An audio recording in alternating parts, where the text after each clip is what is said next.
Assalamu alaikum wa rahmatullahi wa barakatuh. Welcome to Behind the Business with me, Rezina Dokrat.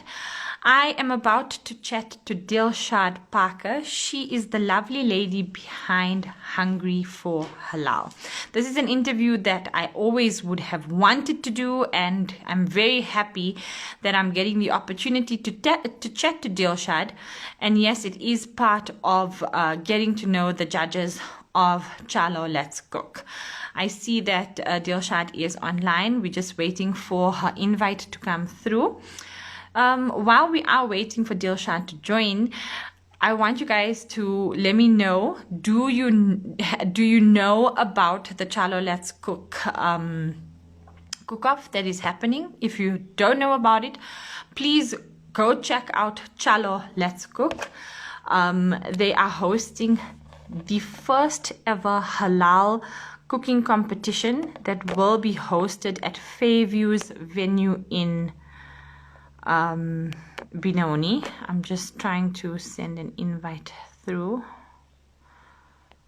to Dilshad.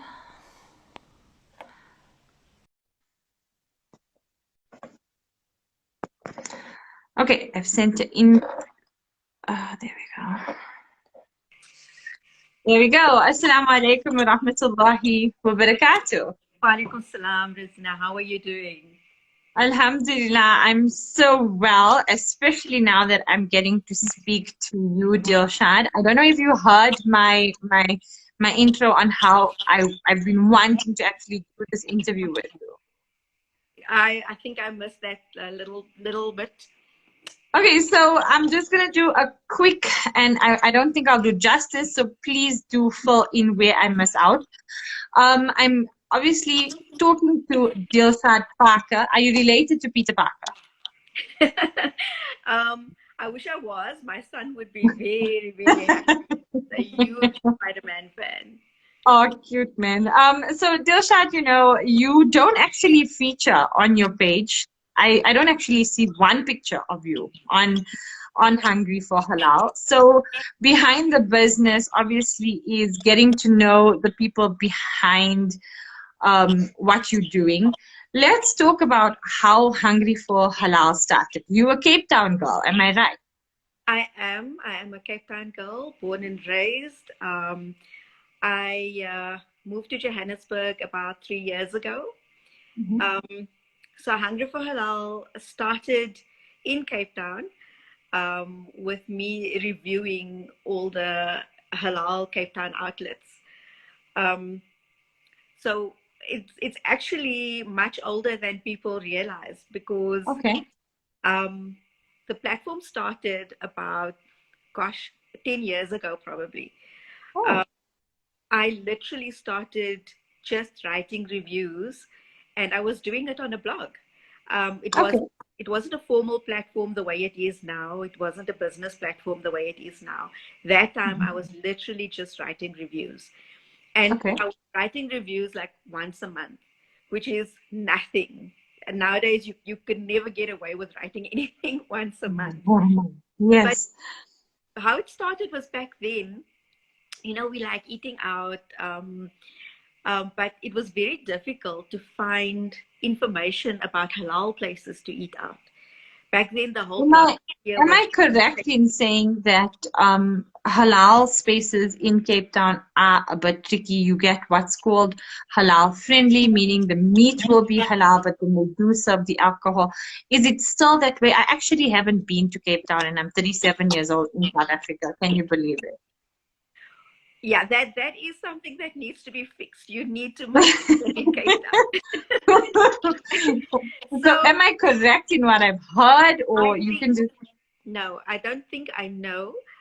Yes, that is correct, but it is correct not just of Cape Town. It is correct of South Africa.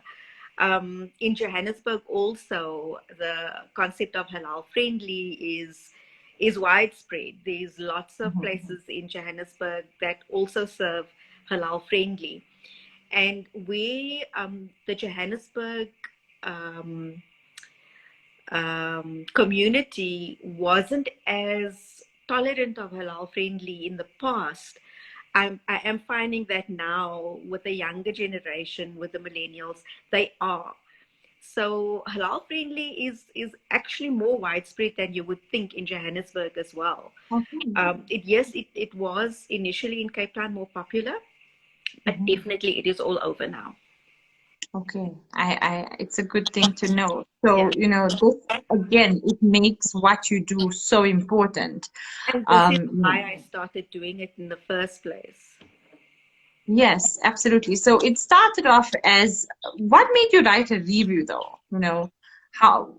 Because back when I started writing, look, I come from a creative background. I'm a graphic Mhm. designer by trade, and Okay. I worked in corporate for many years. And I also have a love for writing. Okay. And the writing started as a creative outlet. I think we all think we have a bit of a novel in us somewhere, you know. And We like to tell stories. like to tell stories, or we all have a story to tell somewhere. We all have something we want to share. And some of us Mhm. have the ability to, some of us have a knack for words, and some of us, need a little help with that. And for me, starting to write these reviews was a way So for me we to sort now of I polish understand. my writing skills. Yes, I understand the writing part, but the food, the love of food. The love of food comes from how I grew up. My mother was always in the food space. My Okay. mother was a caterer of sorts, and she cooked, she made sweetmeats and savories and all kinds of things as a business, as a side business, Okay. and I grew up in the kitchen with her, helping her with all of this and doing these things with her and learning skills from her and so forth. And um, her food was, she was uncompromising about how she presented her food, how she did what she did. Yes. Um, it was only the best would suffice. So She is it safe to say that your palate was spoiled from the very start? Growing up, you were used to the best. Yes, it is absolutely safe to say that, because it's also made it very difficult for me to compromise on on how I cook and what I eat and so forth as well. So when I go out, I sometimes have to really just um, stop myself from being overcritical in some way, because We're I'm gonna come back to the completely. critical side of Dilshad, but before we do, Dilshad, let's take you back to you. You said you were writing once a month a review. Take us back there and carry on with your journey for Hungry for Halal from that point. Okay. So, how it started was I decided at a point to bail out of corporate, Okay. and I started freelancing as a designer, and I was working for myself. And at the same time, I now found I had the time to write, and I started this blog. And the blogging space was taking root at that time, and you could find lots of reviews, especially on websites like Eat Out. I mean, Eat Out Okay. is one of the oldest um, eating out guides and measures of good restaurants in South Africa. I mean, Eat Out Guide is still the the the most respected um, Okay. food website or food critic website that is out there. They do the Mercedes-Benz. I think now it's the Woolworths is their partner, the restaurant Wow. awards each year, which for 3 years because of COVID they didn't do, and now it's back. So this year there's the Eat Out Awards happening again. So Okay. I wanted to bring a Muslim perspective with an Eat Out caliber, you know. So we were seeing reviews. Even on the Eat Out website, we were seeing reviews of halal restaurants or halal friendly restaurants, but they were very, very few and far between. And Okay. so you went out back then, and you went out to a lot of these. halal friendly places because there wasn't that much options, or you didn't know that there were other options. And Right. because I liked eating out so much, I was discovering new places that lots of people didn't actually know about. And so I decided, well, I'm looking for this information. I want more detailed information about halal places to eat, Mm-hmm. and I'm not finding it. So I'm discovering places. So why don't I write about it myself? And Yes. this is how it all started. And I started blogging about the places I would visit, and I would write a Mm-hmm. review. I would talk about the various aspects about the vibe, the decor, the food, the service, the ambiance, the whole thing. And I found over about a year of writing once a month, I had actually accumulated quite a following without Wow. any Okay. effort. I mean, back then, we weren't using Facebook or Instagram or Twitter to Right. promote our Yes. blogs or anything. So this blog was growing organically, which to me obviously indicated that there was a real need for this information and people were looking for this information. Agree. And Yes. um, I carried on just casually writing for about 3 or 4 years. Mm-hmm. And at a point, I started getting invited to eat at restaurants.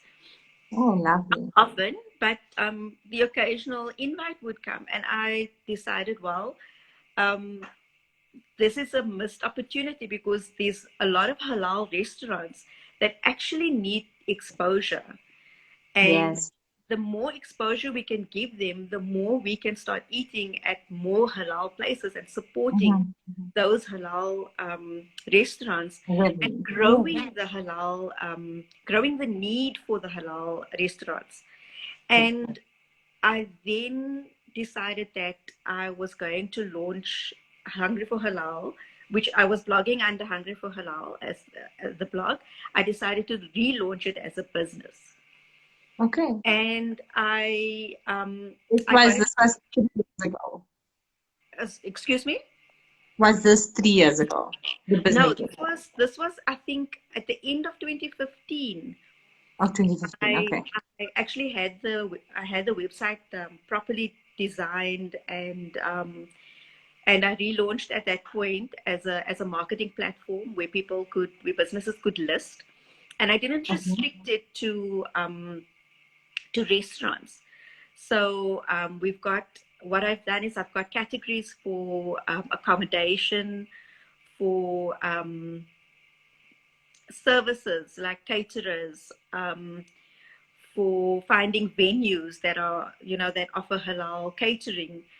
Um, I've Amazing. recently added a category where Muslim schools can list, or schools that offer Oh, halal, mosques. okay. Yes. So it's becoming more of a platform where you can find general information relevant to the Muslim community.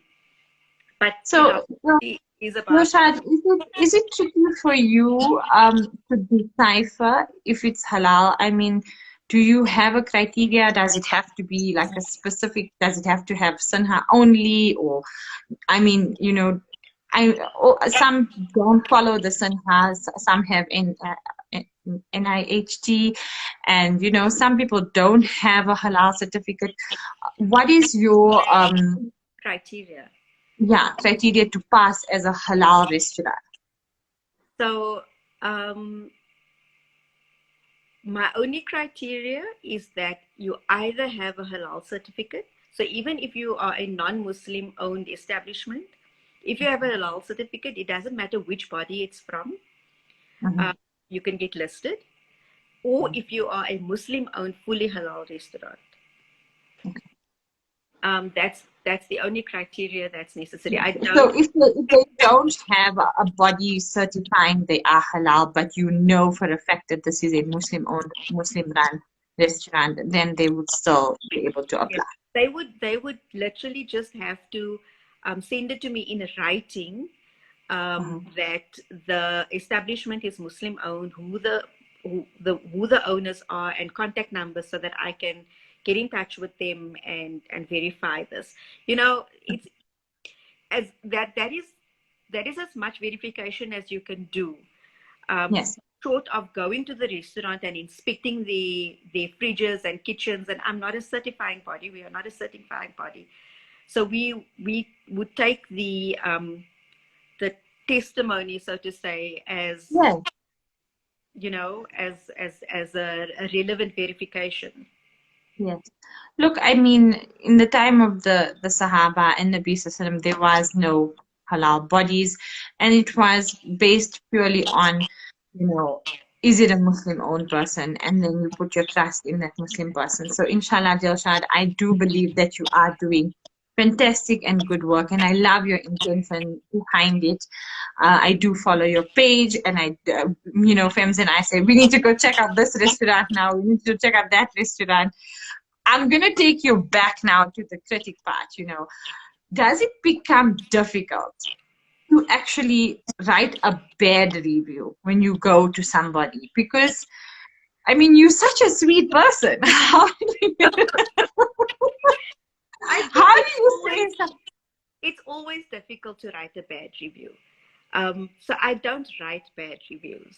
I write balanced reviews.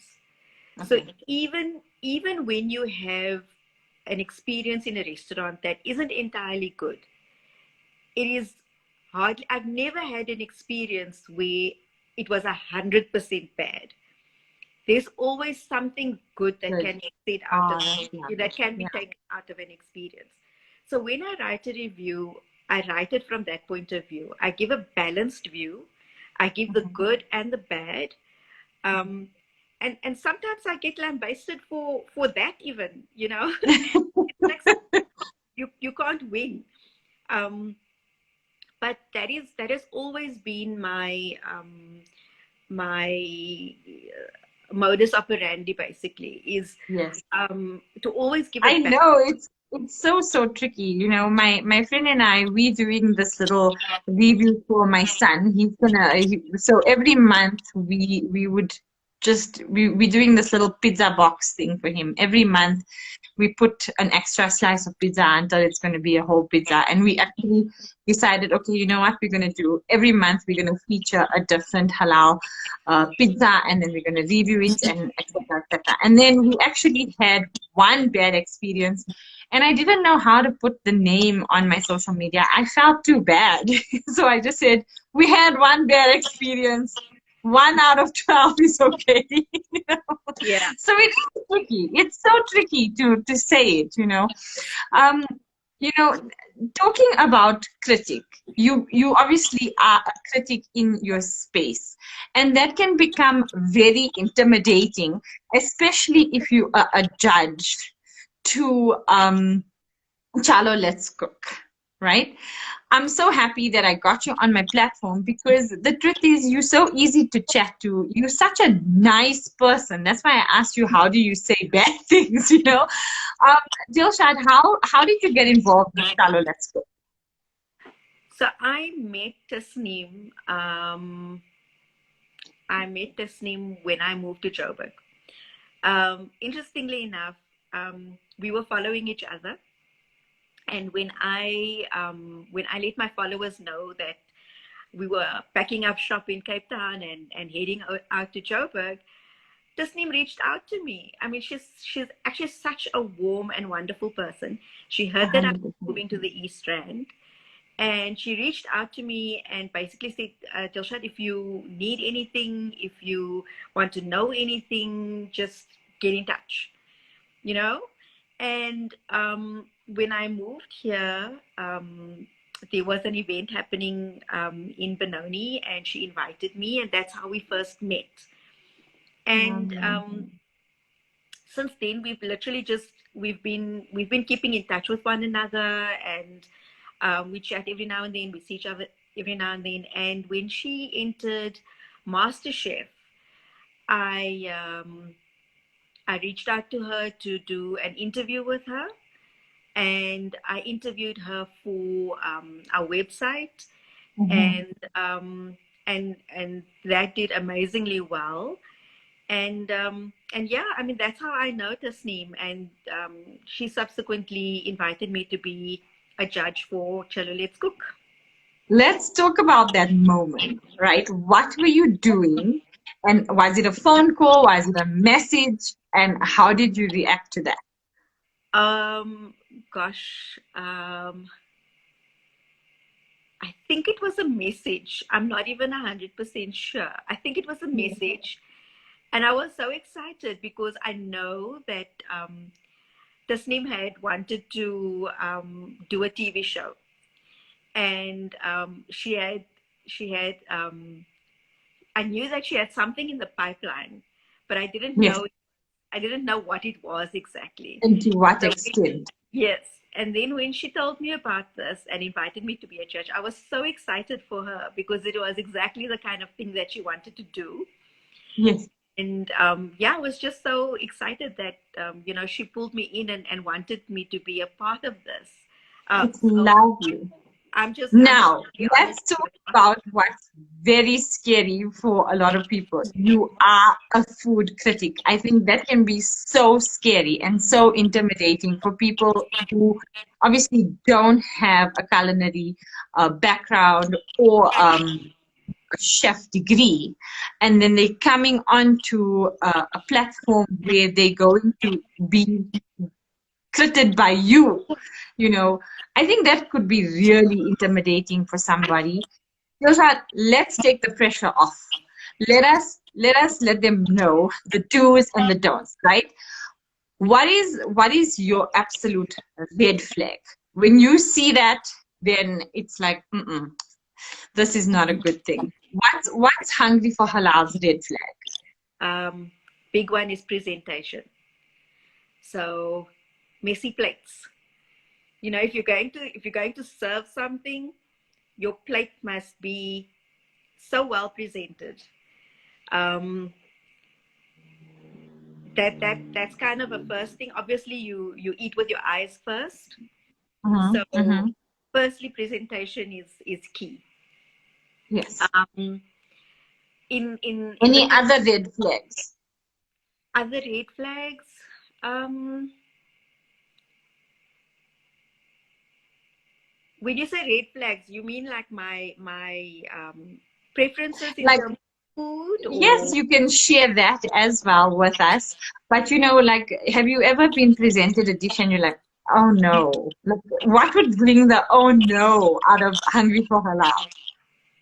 uh, that's difficult because with my mind has to be open as a as somebody who goes out and tries everything. I'm Yes. I'm very open to trying things, and um, So there's only we're only picking up one red flag from Hungry for Halal. I think Messy that plate, the ladies. first thing is Soon. presentation, and the other thing is it's like, don't serve me mopani worms, okay?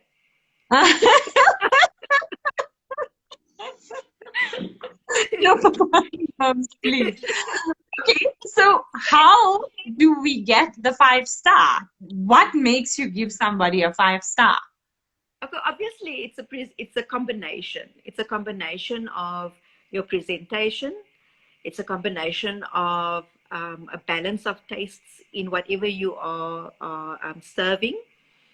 Um, you've got to take the flavors into consideration. You've got to distinctly taste the various elements that you've wanted to come through in this dish has to come through, and there's also got to be a balance of flavors. No one flavor must completely overpower Yeah, everything else. no. um, Yeah. and I think take some thought into, like, especially for the audition stage. People are going to be bringing the dish to the auditions, so think about how is that dish going um, to last. If you are going to audition at 5 o'clock and you are heading out at 3 o'clock, is that dish going to be presentable at 5 o'clock? Mhm, Does it mhm. need to be reheated? Choose choose your dish so that if you reheat it, it doesn't affect the integrity of So ingredients. I'm so happy that you brought that up, Dilshad, because Fabi will be catering to reheat the dish. Yes. But exactly how you said, if you're bringing it deconstructed, is it going to be simple? You don't want to be scrambling when you're plating, when you're reheating. That is something to consider and valuable advice from Dilshad. We have run out of time, and you're the kind of person that I can sit and chat to forever. But we have 1 minute left for this interview. Dilshad, before you go, what advice do you have for potential entries or people thinking about entering or people who actually make it through? What would you say to them? Okay, so I think don't overthink. If you're going to enter, go with a dish you know you are good at making. Don't get overly creative at this stage and try new things. Go with what you know and Mhm, go with mhm. go with the food that you love. Go with the food that you're good at making. Um, like I said, think about how your food will reheat, how your food will present at the audition stage, and trust your gut. Trust your gut about flavors, about what dish represents you, about yeah, basically, you know, um, don't overthink it and have fun with it. I mean, these are all we. This is not a professional platform for pro chefs. This is all about home cooks. Have fun with it and don't overthink. And it's so simple and so easy. All you guys have to do is go onto the website, which you will find at Fabiu's bio. So if you click onto Fabiu's bio, it will take you straight to the fabiu.com website. There is a Chalo Let's Cook icon there. Tap onto there. There's like minimal questions. You can pay via the website and you are done. You have ended.